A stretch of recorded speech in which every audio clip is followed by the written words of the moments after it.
నాణ్యమైన విద్య అత్యుత్తమ భవిష్యత్తుకి పునాది. A good education is a foundation for better future. ఇది అక్షర సత్యం. రాష్ట్రంలో విద్యారంగాన్ని మరింత పటిష్టపరిచి బలోపేతం చేసే దిశగా మా ప్రభుత్వం పాఠశాలలు మరియు కళాశాలలో విద్యా ప్రమాణాలను పెంచి వాటికి కావలసిన వసతులు కూడా సమకూరుస్తుంది. మొదటి అడుగుగా పాఠశాలలో ఉన్న ఉపాధ్యాయ ఖాళీలను భర్తీ చేయడానికి నిర్ణయించి ఒకటేసారి 11,062 పోస్టులతో ఒక మెగా డిఎస్సి ఇప్పటికే నోటిఫై చేశాం. దానికి సంబంధించిన పరీక్షలు జూలై 18, 2020 నాడు ప్రారంభమై ఇంకా జరుగుతూనే ఉన్నాయి. దీనివల్ల పాఠశాలలో ఉపాధ్యాయుల సంఖ్య విద్యార్థుల సంఖ్యకు అనుగుణంగా పెరుగుతుంది. నాణ్యమైన విద్య మన ప్రభుత్వ పాఠశాలలో చదివే పేద మధ్యతరగతి విద్యార్థులకి అందుతుంది. గత ప్రభుత్వం విశ్వవిద్యాలయాల స్వయం ప్రతిపత్తిని పూర్తిగా కాలరాసింది. వాటికి చాలా కాలం పూర్తికాలం వైస్ ఛాన్సలర్స్ నియమించకుండా ఇన్ఛార్జీల నియామకంతో కాలం గడిపింది. దీనివల్ల విశ్వవిద్యాలయాల పాలన మరియు విద్యా వ్యవస్థ అస్తవ్యస్తమైపోయింది. మా ప్రభుత్వం ఇటీవల పూర్తికాలపు వైస్ ఛాన్సలర్లను నియమించడానికి సెర్చ్ కమిటీలను కూడా నియమించాం. త్వరలోనే ఈ నియామకాలు పూర్తి చేస్తాం. విశ్వవిద్యాలయాల్లో మౌలిక సదుపాయాల కల్పనకై 500 కోట్ల రూపాయల నిధుల్ని ప్రతిపాదిస్తున్నాం. దీనిలో 100 కోట్లు ఉస్మానియా విశ్వవిద్యాలయ మౌలిక వసతులకి, మరో 100 కోట్లు మహిళా విశ్వవిద్యాలయ మౌలిక వసతులకి ప్రతిపాదించాం. మిగతా నిధులు కాకతీయ మరియు ఇతర విశ్వవిద్యాలయ మౌలిక సదుపాయాల కల్పనకై ప్రతిపాదిస్తున్నాం. సంపద వల్ల మాత్రమే సమర్థత రాదు, కానీ సమర్థత వల్ల సంపద మరియు మిగతావన్నీ కూడా సంతృప్తిని కలిగిస్తాయి.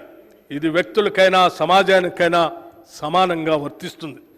Wealth does not bring excellence, but excellence makes wealth and everything else good for men both individually and collectively. Socrates మహానుభావుడు చెప్పిన దాన్ని మేము అన్ని రంగాల్లో ముందుగా సామర్థ్యం పెంపొందించే ప్రయత్నాలు చేస్తున్నాం. అందులో భాగంగానే 65 ప్రభుత్వ ఐటీఐల్ని ప్రైవేటు సంస్థల సహకారంతో నైపుణ్య కేంద్రాలుగా మార్చే ప్రణాళికల్లో భాగంగా ప్రభుత్వం టాటా టెక్నాలజీస్ లిమిటెడ్ వారితో ఒక ఒప్పందం కుదుర్చుకుంది. వీటిలో నేటి పరిశ్రమల అవసరాలకు తగ్గట్టుగా 6 కొత్త దీర్ఘకాల కోర్సుల్ని ప్రవేశపెట్టబోతున్నాం. 5,860 మంది విద్యార్థులు ప్రతి సంవత్సరం ఈ కోర్సుల్లో శిక్షణ పొందుతారు.